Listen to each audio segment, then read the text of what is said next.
I'm gonna show you how to draw a box or rectangle on Tradingview.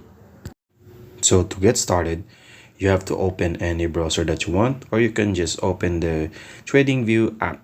So for me, I'm just gonna use a browser. So from here, I'm gonna type in tradingview.com. And then once you're on tradingview.com, you have to select any charts that you want. So for me, I'm just going to use a crypto account or a crypto coin. So from here, I'm just gonna go here to brush or geometric shapes, and then from there, you just have to find a rectangle or box right there.